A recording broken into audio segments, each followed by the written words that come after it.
Bom, é claro que a gente vai poder falar assim com muitos detalhes, né, porque isso se encontra no site. Nós temos, isso aqui, eu até trouxe aí. Só para ter uma ideia, nós temos um manual falando o que é nosso centro, que tem tudo escrito, a organização, os objetivos, né, essas coisas todas aqui. Mas aqui, relativo a esse trabalho, foi o seguinte, é que houve um hiato, que nós vamos começar um curso exatamente no dia, acho que é 25, se não me engano, é um sábado, vão ser todos os sábados lá no Rio, só que tem que ir na Engenheiro Richard, no 24, que é um local, um centro cultural chamado Água. E nós vamos começar lá nesse dia 25. Então, o nosso propósito realmente para esse ano é fazer esse curso, chamado Bíblia do século XXI. Só que nós encerramos o que nós fizemos no ano passado, acho que foi encerrado não sei se chegou a dezembro, eu acho, não me lembro mais, não chegou a dezembro. Então ficamos com esse vazio, vamos chamar assim, até chegar esse curso. Então nós estamos fazendo umas atividades, como essa aqui, por exemplo, e estamos colocando cada palestra que a gente dá aqui, teve umas vezes, nós fizemos 6 palestras. Hoje o nosso propósito é fazer 5. E a gente vai botando semanalmente o que foi dito, né? É claro que tem muitas outras coisas, né? A gente está falando sobre diversas coisas. Então dá uma média assim por semana de umas 8, com certeza, né? 4 postagens diversas e coisas mais relacionadas. E uma delas é essa. Bom, eu acho que você pode só situar rapidinho do que se trata a Bíblia do século XXI. Só para dar um panorama para as pessoas. É rápido. É o seguinte, o Mestre Sama, ele escreveu vários livros de ensinamentos, onde foram colocados os ensinamentos dele. E o que eu fiz foi o seguinte, eu fiz um trabalho um pouco diferente dos livros que são apresentados, porque eu procurei visualizar quais eram os grandes temas que ele tratava. E aí comecei a fazer uma classificação, e depois que eu tive uma classificação dos assuntos, foram 18, aí dali em cada um deles, aí eu procurei fazer uma estrutura para aquele assunto, né? Então são 18 temas que a gente vai tratar a partir de março. A gente vai tratar falando em geral os temas, que são os degraus, porque são patamares, tem nível. Os 18 degraus seriam Deus, mundo, homem,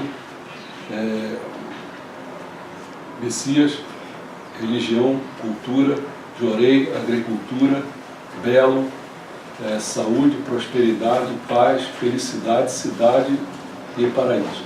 São esses 8 temas que nós vamos tratar, né? Uns têm mais assunto, então vão ser mais aulas sobre isso, outros menos, e é por aí. Tudo bem? Vamos começar então. O livro que a gente vai tratar, vocês receberam esse aqui, que foram as 6 aulas que eu falei. E esse aqui vão ser as 5 aulas, daqui a pouco, quando acabar, eu dou esse livro. É para a pessoa não ficar olhando o que está. Eu tenho ele que ele vai pedir minha ajuda para ler. Para a gente ver se tentar ser um pouco mais dinâmico. A introdução,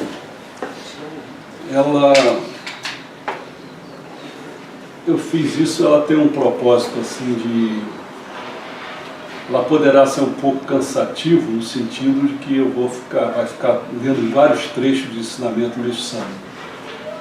Porém, e às vezes tem gente até que conhece esses ensinamentos, mas acontece que há uma necessidade, quanto mais lê o ensinamento, a pessoa aprende mais o que quer dizer.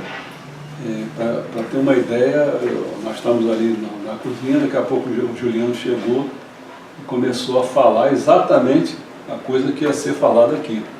E como ele procede em relação a chamar de quê? De noiva, né? A noiva, pronto. A noiva dele. Então, ficamos nessa... Quer dizer, ele acho que vai prestar atenção agora no que o Mestre Sama fala a respeito disso. Vamos começar então. Então, introdução. Mentira nos poderes. Mais o que significa mentira e nos poderes. Então vamos começar falando sobre mentiras, depois vamos falar sobre nos poderes. O livro não está com você. Não. Mentira. Vai estar com você no final. O Messias, Meixo Sama, no seu ensinamento, a construção do paraíso, a eliminação do mal, foi escrito o ensinamento em 12 de agosto de 1952. O que é que ele diz? Diz o seguinte, peguei um trechinho só, diz assim: advento de um mundo ideal, o paraíso terrestre, isento de doença, pobreza e conflito. O mundo de verdade, bem e belo. Como mentira tem como sinônimos a falsidade, então mentira é antônimo de verdade. Logo, mentira não é algo banal, mas sim um impedidor do advento do mundo paradisíaco na Terra, já que este é o mundo da verdade, bem e belo. Então não é uma qualquer coisinha, né? A medicina também é um impedidor, pois advento de um... Estou citando de novo o trechinho. Pois advento de um mundo ideal, o paraíso terrestre, isento de doença, pobreza e conflito. Está afirmando que paraíso na Terra é um mundo de saúde, prosperidade e paz. No entanto, no ensinamento, o outro ensinamento, o Hábito da Mentira, que foi escrito em 5 de setembro de 1951, Meixo Sama declara que há médicos que mentem. Vamos exemplificar apenas com a mentira. Aí vamos lá, Juliano, ó. Apenas com a mentira, sabe o quê? Do colesterol. Existem inúmeros artigos antigos e recentes falando sobre esse mito, essa fraude, que poucos conhecem. Vamos pôr à disposição o artigo do Dr. Drauzio Varela, publicado há mais de 3 anos, intitulado A Agonia do Colesterol. Então, olha o que ele falou. Tá. Nunca me convenci de que essa obsessão para baixar o colesterol à custa de remédio aumentasse a longevidade de pessoas saudáveis. Essa crença que fez das estatinas o maior sucesso comercial da história da medicina tomou conta da cardiologia a partir de 2 estudos observacionais, Sevicites e Fleming, eu acho, isso nos anos de 1950. Considerados tendenciosos por vários especialistas, o Sevicites pretendeu demonstrar que os ataques cardíacos estariam ligados ao consumo de gordura animal, enquanto o Fleming concluiu que eles guardariam relação direta no colesterol.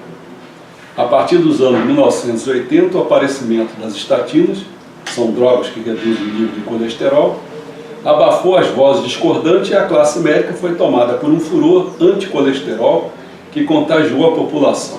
Hoje todos se preocupam com os alimentos gordurosos e tratam com intimidade o bom colesterol, que é o HDL, e o mau colesterol, que é o LDL. As diretrizes americanas publicadas em 2001 recomendavam manter o LDL abaixo de 100 a qualquer preço, ainda que fosse preciso quadruplicar a dose de estatina ou combiná-la com outras drogas, sem nenhuma evidência científica que justificasse tal conduta.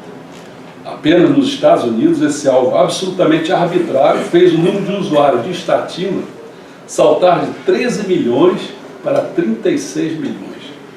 Já pensaram quanto essa indústria farmacêutica não arrecada com o uso de estatinas no mundo todo? Nenhum estudo posterior, patrocinado ou não pela indústria, conseguiu demonstrar que essa estratégia fez cair a mortalidade por doença cardiovascular. Cardiologistas radicais foram mais longe. O LDL deveria ser mantido abaixo de 70. Quanto mais botando, mais uma estatina, mais dinheiro. Alvo inacessível a mortais como você e eu. Seríamos tantos os candidatos ao tratamento que sairia mais barato acrescentar estatina ao suprimento de água domiciliar, conforme sugeriu o eminente professor americano. Veja que a gente pega essa praga do cloro, daquele outro, não é só cloro, é outro. Flúor. Não interessa se você é pobre, se é rico, você vai botar flúor, porque vai fazer bem o dente, aquelas conversas. Pois bem, depois de 5 anos de análise dos estudos mais recentes, Fala isso aí, você fala. American Heart Association e o American College of Cardiology. Entidades sem fins lucrativos, mas que recebem auxílios generosos da indústria farmacêutica, atualizaram as diretrizes de 2001. Pasme, leitor, de inteligência mediana como eu. Segundo ela, os níveis de colesterol não interessam mais.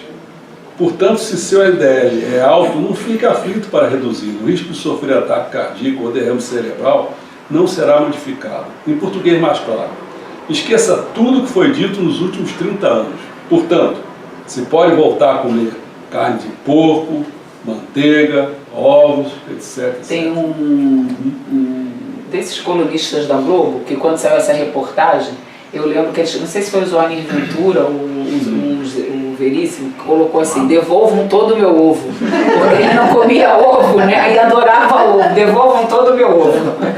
E hoje em dia já se não tem nada a ver. Se reduzir o nível de colesterol não confere proteção, por que insistir nas estatinas? Porque elas têm ações anti-inflamatórias estabilizadoras das placas de arteriosclerose que podem dificultar o desprendimento de coágulos capazes de obstruir artérias menores. O argumento é consistente, mas qual o custo-benefício? Recém-publicado Na Bristol Medical Journal, um artigo baseado nos mesmos estudos, avaliado pelas diretrizes, mostrou que naqueles com menos de 20% de risco em 10 anos, as estatinas não reduzem o número de mortes nem de eventos mais graves. Nesse grupo seria necessário tratar 140 pessoas para evitar um caso de infarto do miocárdio ou de derrame cerebral não fatais. Ou seja, 139 tomarão inutilmente medicamentos caros que até 20% dos casos podem provocar os mesmos problemas, contraindicações. Dores musculares, problemas gastrointestinais, distúrbios de sono, de memória e disfunção erétil. A indicação de estatina nos diabetes, para quem já sofreu ataque cardíaco, por enquanto resiste às críticas. Se você, leitor, com boa saúde, toma remédio para o colesterol, converse com o seu médico. Mas esteja certo que ele conhece a literatura e leu com espírito crítico as 32 páginas das 9 diretrizes citadas nesta coluna. Preste atenção, mais de 80% dos ataques cardíacos ocorrem por conta do cigarro, vida sedentária, obesidade, pressão alta e diabetes. Imaginar ser possível evitá-lo sentado na poltrona à custa de uma pílula para baixar o colesterol é pensamento mágico. Bom, aí acabou. Aí continuando. Neste exemplo que acabamos de dar, mostramos o quanto a mentira está presente nos médicos, ou seja, na medicina, na saúde. Neste mês de janeiro saiu um artigo que se dizia: parte de um sistema que foi fundamental para a sobrevivência em termos imemoriais, o estresse é hoje um dos principais males da humanidade. Sofrendo com o constante medo da violência, do desemprego, da frustração amorosa, de outras situações com profundo efeito psicológico, milhões de pessoas vivem num estado crônico de tensão que já foi relacionado ao maior risco de doenças como câncer e problemas cardiovasculares. Um estudo identificou pela primeira vez uma ligação direta entre a atividade em uma região do cérebro responsável por nossas reações emocionais e processos que provocam inflamação e endurecimento dos vasos sanguíneos, o que por sua vez leva a episódios como infartos e derrames. Continuando agora o trecho que diz assim: um cardiologista adverte que não há separação de mente e corpo. Então a prevenção de doenças cardiovasculares não é por remédio, mas sim por melhorar os hábitos emocionais do paciente, com meditação, yoga, melhorias na dieta e prática de exercício físico. Mas a saúde é muito mais ampla do que a medicina, pois inclui, entre outras, a enfermagem, farmácia, odontologia, biologia, microbiologia, educação física e desporto, bem como a nutrição. E ainda se ressalta de que a medicina não forma apenas cardiologista, pneumologista, ortopedista, mas também fisioterapeutas e fonoaudiólogos. Vamos dar mais um exemplo na saúde, com a nutrição. Aí que vai entrar o seu problema lá na conversa. Olha só. No artigo 11 Não, no artigo As 11 Mentiras da Nutrição. No artigo As 11 Mentiras da Nutrição, se desmascara, entre outras coisas, que se deve consumir várias... Está dizendo o contrário. Se desmascara, outras coisas, se deve consumir várias pequenas refeições ao longo do dia, bem como carne de porco, manteiga, ovos, café e chocolate, sejam vilões da alimentação por causa do colesterol, das espinhas e das dores de estômago. Feito isso assim, mas o que ensina o Messias Meixo Sama? Aí eu vou falar aqui, você entra nisso aí que é um monte. Em seu ensinamento, olha o que ele fala, o título: A Comédia da Nutrição. Escreveu em 20 de abril de 1950. Os leitores provavelmente estranharão o título deste artigo. Eu também não gostaria de utilizá-lo, mas não encontro outra expressão adequada. Assim impedirei a compreensão de todos. Atualmente temos nutrientes com formas e aplicações diversas, como vitaminas, aminoácidos, glicose, carboidratos, gorduras, proteínas, etc. Todos estão a par do aumento que ocorre a cada ano na variedade de vitaminas. Todavia, a ingestão ou injeção dessas substâncias não produz efeitos permanentes e sim temporários. No fim das contas, o que se observa é o efeito oposto. Quanto mais se tomam vitaminas, mais o corpo enfraquece. Não seria preciso explicar a essas alturas que o alimento serve para manter a vida. Na interpretação desse aspecto, porém, há uma grande diferença entre a teoria atual e a realidade. Quando o homem ingere um alimento, em primeiro lugar ele o mastiga, passando pelas vias digestivas, o bolo alimentar vai para o estômago e daí para o intestino. As partes necessárias são absorvidas enquanto o resto é eliminado. Até chegar a esse processo, entram em ação diversos órgãos, como o fígado, a vesícula biliar, os rins, o pâncreas e outros, que extraem, produzem e distribuem os nutrientes necessários ao sangue, músculos, ossos, pele, cabelos, dentes, unhas, etc. Assim é realizada incessantemente a atividade de manutenção da vida.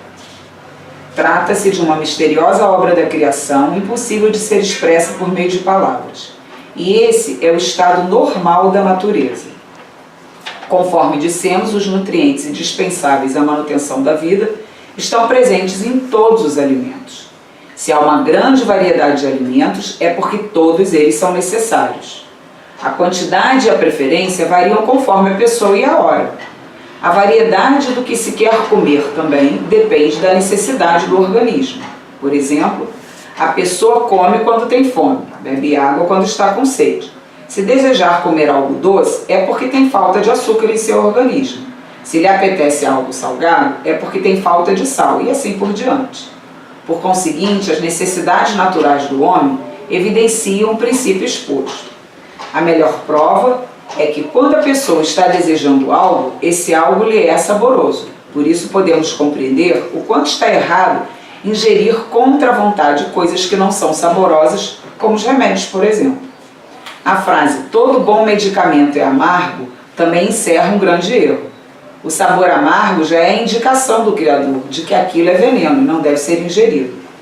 Assim, quanto mais saboroso o alimento, mais nutritivo ele é, porque a sua energia espiritual é mais densa e contém uma grande quantidade de nutrientes.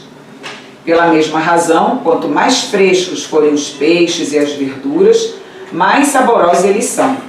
Com o passar do tempo, a energia espiritual vai aos poucos abandonando-os, razão pela qual seu sabor vai diminuindo.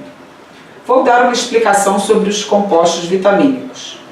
O organismo produz todos os nutrientes indispensáveis, sejam eles vitaminas ou não, a partir de quaisquer alimentos e na quantidade exata que for preciso. Em outras palavras, a misteriosa função nutritiva do organismo consegue produzir vitaminas na quantidade necessária, até mesmo a partir de alimentos que não as contêm.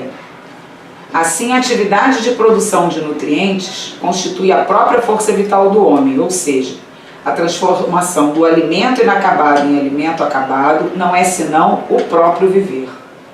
Por essa razão, quando se ingerem compostos vitamínicos, que são produtos sintéticos, os órgãos encarregados da produção de vitaminas tornam-se inúteis e acabam se atrofiando naturalmente. Com isso, os outros órgãos relacionados também se atrofiam, o que vai enfraquecendo gradativamente o corpo. Vou citar alguns exemplos. Continua? Houve uma época nos Estados Unidos em que esteve uma moda, um regime alimentar chamado Fletcher's. Esse método consistia em mastigar ao máximo os alimentos, considerando que quanto mais pastosos eles estivessem ao serem engolidos, melhor seria a digestão. Segui o método à risca durante um mês. Acontece que fui ficando fraco, não podendo fazer força como desejava. Desapontado, acabei abandonando o método e assim as minhas energias voltaram ao normal. Foi aí que descobri que é um grande erro mastigar excessivamente os alimentos, pois como os dentes os estruturam bem, torna-se desnecessária a atividade do estômago e isso enfraquece. Portanto, o melhor é mastigar os alimentos pela metade. Desde os antigos, dizem que as pessoas que comem depressa e na hora de defecar também o fazem rapidamente são pessoas sadias. Nesse aspecto, o homem daquela época estava mais avançado que o homem moderno. Por outro lado, se ingerimos medicamentos destinados a facilitar a digestão, a atividade estomacal se reduz, o que acaba enfraquecendo o estômago. Aí a pessoa toma remédio de novo e esse órgão enfraquece mais ainda. Assim, a causa das doenças estomacais está realmente na utilização de remédios para o estômago.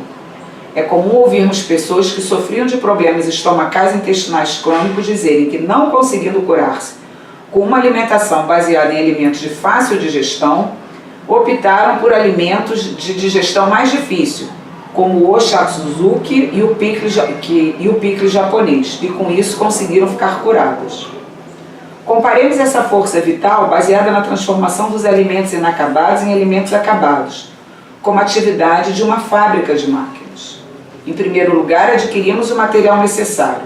A fábrica queima o carvão, movimenta as máquinas e, pelo trabalho dos operários, produzem-se novas máquinas.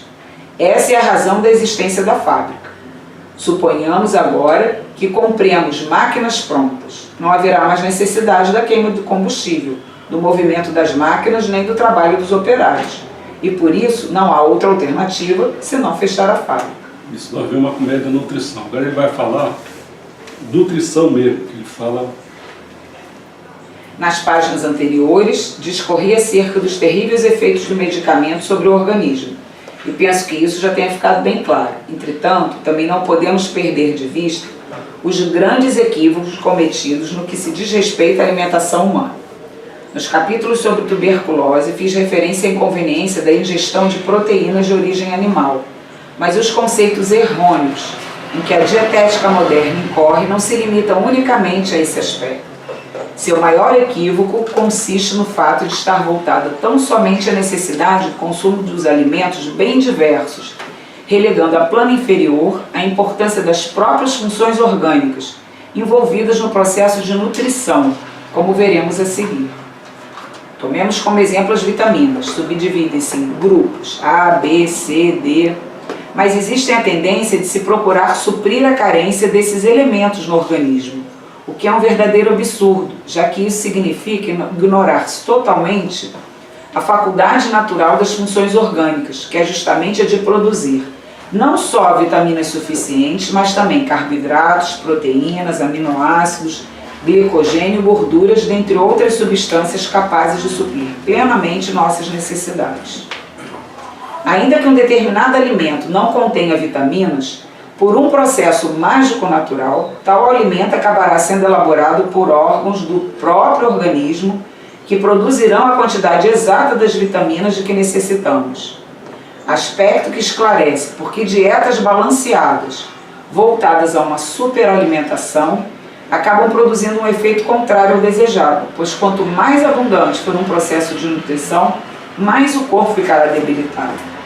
De modo análogo, quanto maior a quantidade de vitaminas ingeridas por alguém, tanto maior a carência orgânica desses elementos, o que não é de se estranhar, uma vez que quanto mais introduzimos nutrientes no organismo, tanto maior a regressão das funções orgânicas dos órgãos produtores de tais elementos nutricionais, já que o desuso é justamente o responsável por fazer cessar nossas atividades orgânicas naturais. Entretanto, a tendência do homem moderno é ingerir cada vez mais elementos nutricionais elaborados artificialmente sob a forma dos chamados alimentos completos. Ora, a força vital do ser humano, por princípio, é gerada pela atividade de suas funções orgânicas, por princípio, né? E de todas elas, as digestivas são as principais, o que significa afirmar que a força vital do ser humano depende da atividade de suas funções digestivas. Em outras palavras, o laborioso e complexo processo mediante o qual o nosso organismo transforma alimentos incompletos em outros completos é que dá origem à vitalidade humana. Tanto é que nos sentimos enfraquecidos quando estamos de estômago vazio, justamente por haver cessado o laborioso processo de transformação dos alimentos que ingerimos. Mas assim que comemos alguma coisa, nosso corpo imediatamente fica revitalizado. E como todos os nossos órgãos se encontram interrelacionados, é natural que diante do enfraquecimento do órgão principal do sistema digestivo, os demais também se enfraquecem. Exercícios físicos são atividades necessárias à manutenção da saúde humana. E sua ação principal é exercida no tocante à aceleração do metabolismo através da ativação do sistema cardiovascular.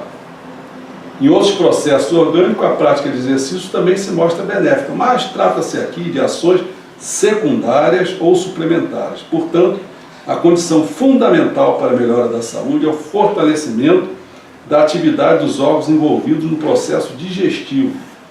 E é devido a isso que os alimentos digeridos com muita facilidade acabam levando ao enfraquecimento desses órgãos. Por isso, alimentos naturais são geralmente os melhores. Assim sendo, a medicina se mostra equivocada ao nos sugerir buscar alimentos de fácil digestão. Além do mais, com a recomendação de que sejam muito bem mastigados, o que não é nada bom, justamente por levar ao enfraquecimento do estômago. Dessa forma, a gastropitose acaba sendo uma doença criada pelo próprio homem. Quando damos preferência a alimentos que facilitam a digestão, mastigamos bastante, além disso, fazemos uso de medicamentos tidos como digestivos, o que não passa de uma enorme tolice. Acabamos levando o nosso estômago ao enfraquecimento paulatino, fazendo perder o seu tônus natural devido ao relaxamento dos tecidos que entram em sua formação. Tomemos outro exemplo. As lactantes com pouco leite são aconselhadas a tomar leite de vaca, o que é ridículo, já que o natural é o recém-nascido, infalivelmente, ter lactação materna como fonte perfeita de alimentação. Se o leite materno é escasso, é porque alguma coisa está errada em algum ponto. Portanto, é necessário que se descubra onde está esse erro, para que ele possa ser corrigido. Entretanto, a medicina não consegue perceber onde se encontra o problema, e mesmo que consiga achá-lo, nada poderá fazer.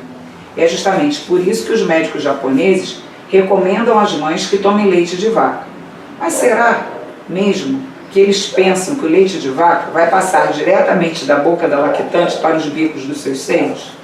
Quando uma mãe toma leite de vaca,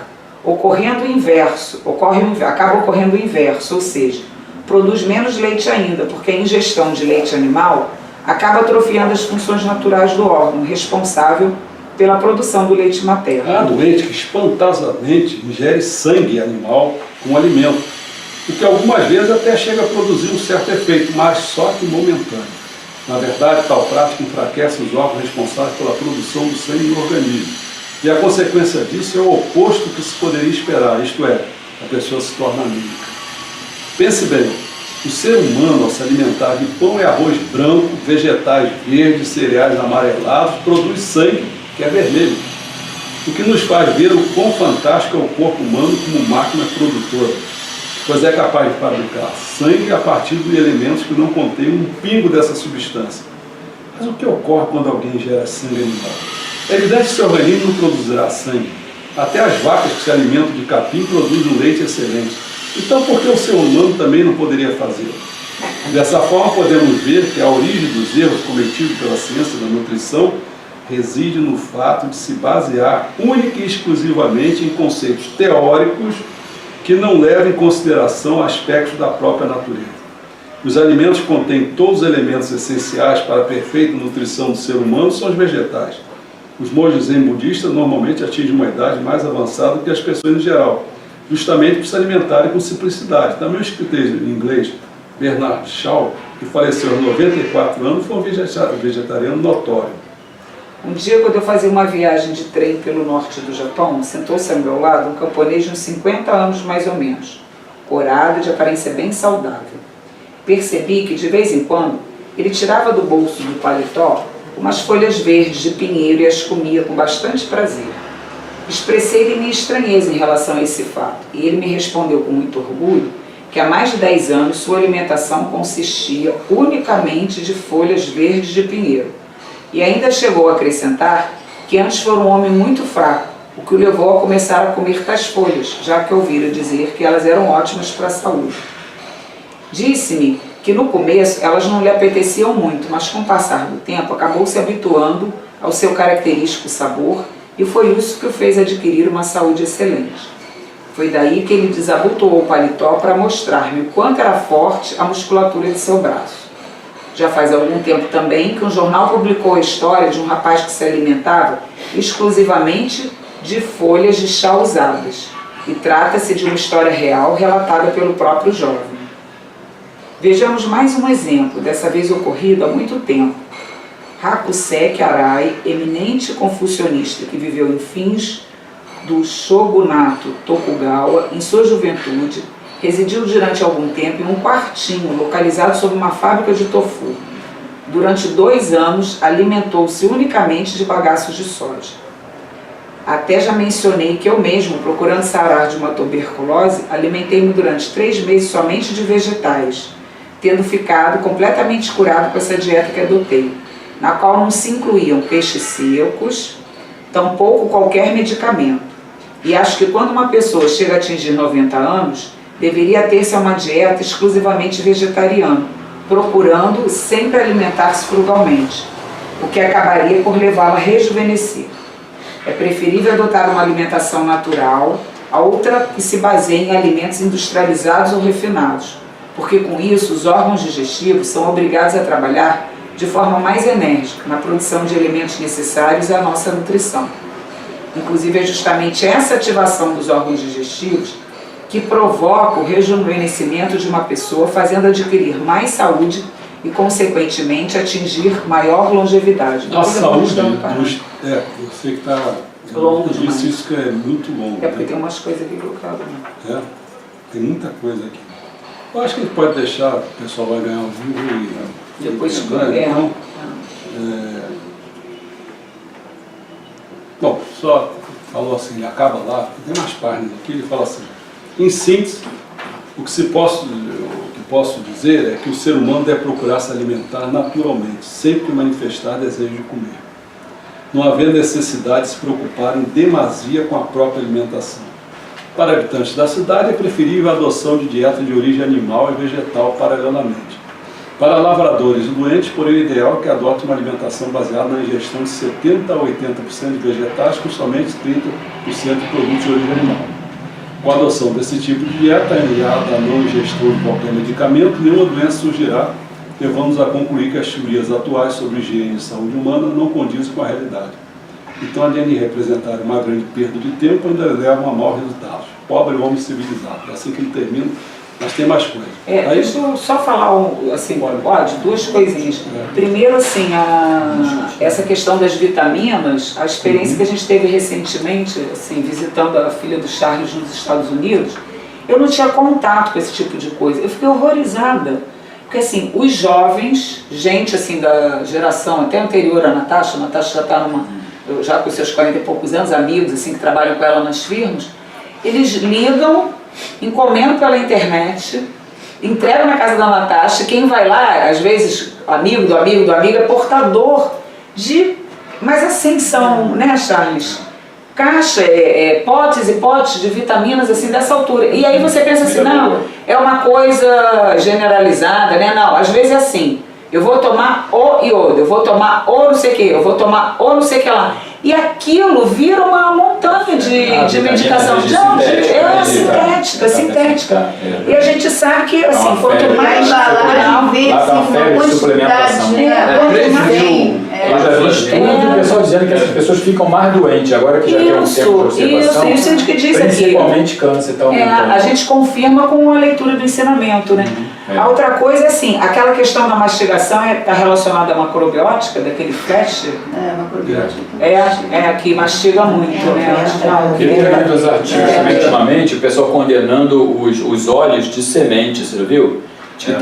Estudo, aí eu não sei a veracidade disso. Semente. Estão condenando agora os óleos de semente, o girassol, o gergelim, canola, que é o pior de todos. Não, diz que canola não existe. Essa planta canola não existe. Canadian oil. E depois mas assim, o de coco é positivo, o de azeitona é positivo. Até a manteiga. E é preferível a manteiga, a gordura animal. É preferível a gordura animal, está voltando a banho de coco. Gordura de coco e manteiga do que esses óleos de semente. Até o gergelim, o linhaça estão condenando já. É porque eles são refinados, né? Não, mas diz que tem uma dosagem, não se lembra agora qual é o ômega 3. Tem um ômega desses aí, 369, uma época que a pessoa se pede tomar os 3. Vai dizer que não, tem um deles, eu não estou lembrado qual é, tem um que é ruim. Um desses ômega, ele gera processo inflamatório. Não estou lembrado qual é. Quem tem úlcera varicosa tem. Parece que é o nosso. São 3 e os 6 são positivos. Aposentado. Agora, ministro, fala uma parte que fala dessa dieta de um alimento só. Mas é o ministro Samba que fala sobre isso? Não.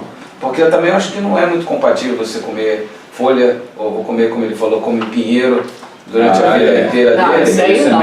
Eu acho Quem disse isso? Quem que falou isso? O Ministro contou um caso, Fato, mas não como a pessoa que estava andando. que estava fraca, né? Eu acredito que isso sejam exceções. Porque tudo dentro da natureza tem que ser diversificado, a natureza é diversa, né? Então existem pessoas que se alimentam com uma determinada, uma única coisa e se dá muito bem. Isso não quer dizer que seja para todos. Isso é exceção. E a gente não pode esquecer, eu tenho um livro em casa sobre isso, escrito por 2 americanas, uma nutricionista e a outra era uma pesquisadora, não lembro bem, falando sobre a indústria do alimento. Assim como existe a indústria do alimento, existe do remédio, das armas. Então tudo é um contexto. Num dado momento, alguém acha por uma questão financeira do próprio governo que você deve introduzir, como no caso a simvastatina, que é mais conhecido, introduzir determinado medicamento, determinada droga. Por isso o nome está lá, drogaria. Se é droga, não pode ser bom. E quando você vai ver as contraindicações, aí o médico vira para você e diz assim, não, isso é obrigado pela saúde legislação, pública, pela legislação, porque aí acontece 0,00001%. O Dr. Veronese uma vez falou isso lá no hospital da Universidade Federal do Rio de Janeiro, quando começou o grande boom da AIDS. Então tinham pesquisas que diziam que determinada coisa poderia acontecer 0,00001%. E aí a comunidade científica descartava isso. Então a comunidade científica foi muito severa com o Dr. Veronese quando ele fez uma palestra lá na universidade falando não. Se existe esse você pode ser esse Então há de se ter cuidado. Então essa coisa do modismo, isso é tudo bom. E de repente vem essas coisas do sintético. Se ele é sintético, como não tem na natureza. Tudo que vem da natureza é pródigo, é maravilhoso. Para isso que foi feito. Então tudo que é sintético, não dá. Tudo que tem contraindicação, e a gente, até o próprio recurso natural, até os chás, a alimentação natural, você tem que ser parcimonioso. Você não pode pegar um chá, por exemplo, e usar esse chá a vida inteira. Ah, porque esse chá não pode. Você tem um determinado período que você pode. E aí você tem que parar. Então tem que ter bom senso. Essa moça é enfermeira. Eu trouxe seu assunto hoje. Nós vamos entrar num programa bom. É o seguinte, lembra quando o Meixo Sama estava fazendo uma atividade com o servidor lá dele? E assim na parede do lado estava o pessoal falando. E eles estavam falando, eles não estavam sabendo que o Meixo Sama estava ali, estava ouvindo, e nem o servidor. Aí o pessoal na palestra lá estava conversando, dizendo assim, o Meixo Sama entende muito de orelha, mas na agricultura ele não entende nada. Assim. Aí o servidor começou a ficar preocupado, pô, o Meixo Sama está ouvindo isso. O Meixo Sama está quieto, lá fazendo as coisas, tá, os caras lá perto. Aí o Meixo Sama falou assim, olha, quando viu o cara estar preocupado, se incomode com falatórios. Agora vamos entrar na célula. O negócio é o seguinte. Eu fui um científico, né? Então eu sei mais ou menos como é. Já escrevi, até quando eu era comunista, eu escrevi uma análise de uma instituição superior, do ponto de vista materialista, mostrando como as coisas ocorrem lá por dentro. Então, se vocês observarem, né, a maioria das coisas que a gente fala sem ter nenhuma experiência. A gente fala baseado no que é dito por aí. Às vezes nem é o que é lido na comunidade científica. É pela mídia, que vai soltando as coisas, tá certo? Mas a própria comunidade científica é horrorosa. Quantas pessoas... Eu acho até estranho assim, que minha nora é médica, né? Assim, acho estranho porque ela, por um lado, ela fala, tipo assim, caramba, eu não entro nessa coisa. As pessoas ali, que estão ali geralmente naqueles congressos, vão para fora, que ganham dinheiro, não sei o quê, que estão ali, o que é que tem? Eles têm venda do remédio. Quem acaba receitando a coisa é o cara que vem com aquela, geralmente ele vem com uma rodinha.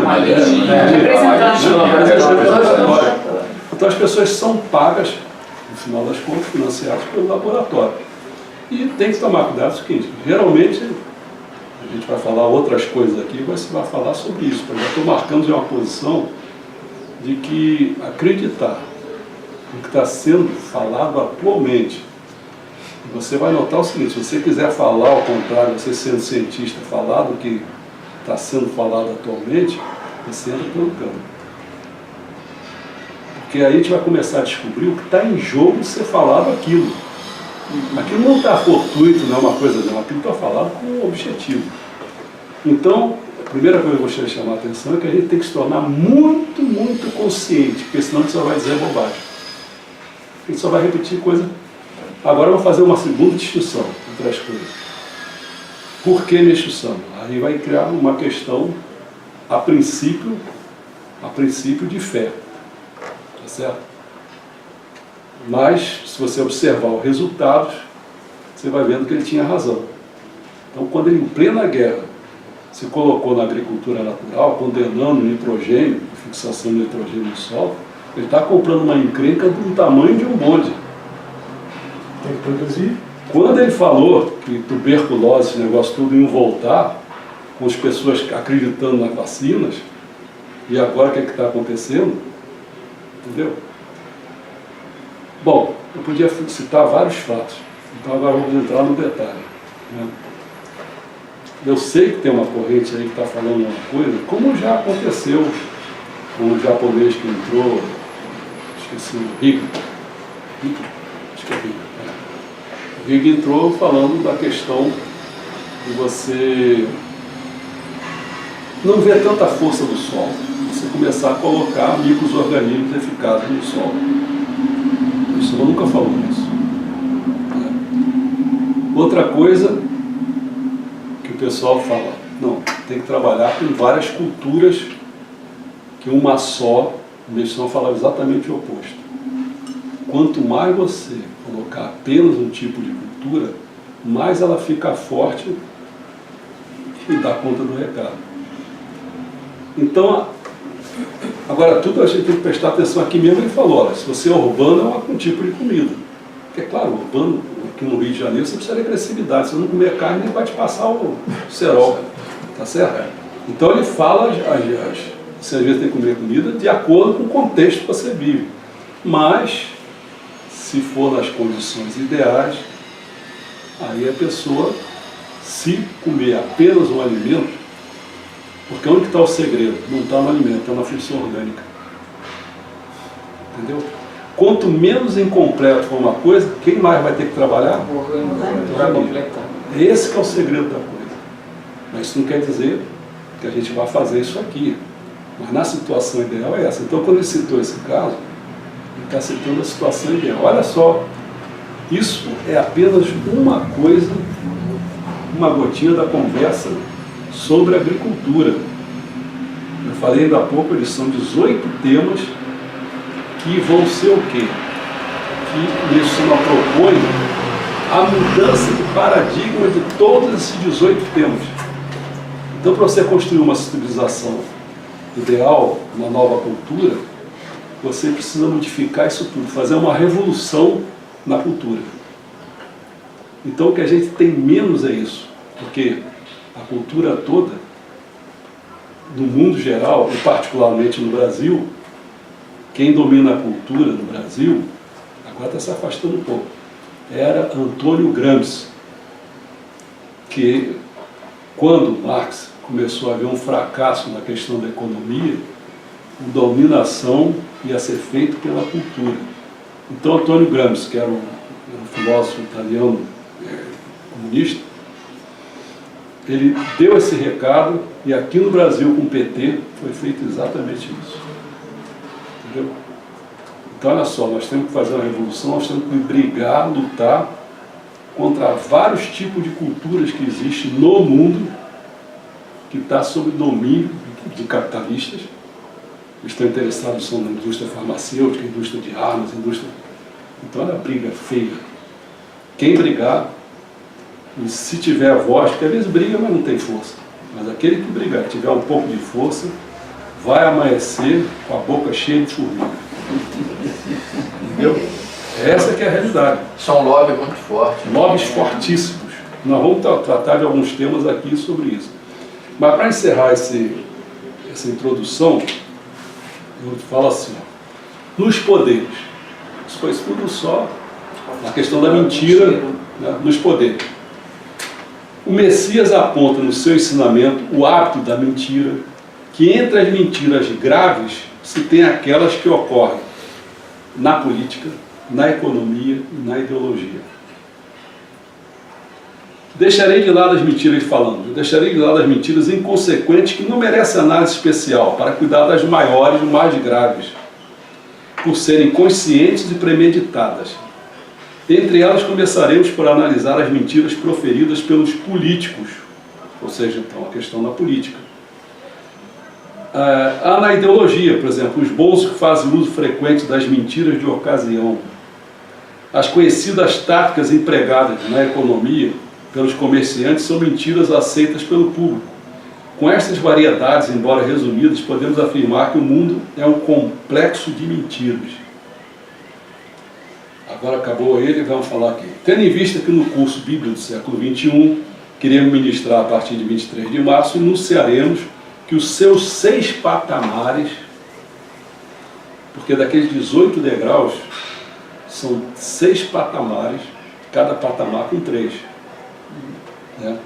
E quais são esses patamares? São princípio, ultra-religião, colunas, poderes, fins, bens e fins. Então você vê que um dos patamares é os poderes. Né? O título aqui é Mentira nos Poderes. Por isso que eu falei, os poderes quais são? Política, economia e ideologia. Então eu digo assim, ó, então, em que o patamar poderes compreende os degraus política, economia e ideologia. Então mentira nos poderes quer dizer mentira na política, na economia e na ideologia. É isso que nós vamos tratar hoje aqui. É claro que o Meixo Sama, ao expressar que com estas variedades, embora resumidas, podendo afirmar que o mundo é um complexo de mentiras, se pode imaginar que a falsidade esteja presente de modo arraigado na vida cotidiana, em outras áreas de conhecimento, não nos outros degraus dos patamares do curso mencionado. Por exemplo, já vimos socorrer no degrau saúde do patamar bens. Bens é formado por saúde, prosperidade e paz. Então já demos um exemplozinho que isso aí é para todos. Nós, porque temos pouco tempo, só vamos tratar a mentira dos poderes, né? Ainda em hábito de mentira, aqui, se no patamar bens é fácil intuir o quanto ocorre no degrau agricultura, no patamar colunas. Mentira. Outro tipo de mentira, né? Uma das que o pessoal fala é o seguinte, aí todo messiânico mais ou menos aceita isso, mas os outros não aceitam não. Como é que você vai criar uma produção boa se você não colocar fertilizante químico? Essa é uma verdade deles. Para nós é uma grande mentira isso. Olha a grande mentira que nós temos que combater isso. Vai combater, para você ganhar muitas vezes dinheiro do banco, você já tem que sair ali do banco para comprar os produtos fertilizantes, as coisas, senão você não ganha nem crédito para isso, porque vai dizer o seguinte, o banco vai dizer isso. Como que eu vou te emprestar dinheiro se você vai ser um fracasso? Né? E vai comprar os indicados pelo banco. Bom, ainda em um ato de mentira é dito, olha o que é dito, o ato da mentira faz com que o povo moderno se perca, incapaz de distinguir os limites entre a mentira e a verdade. Olha só.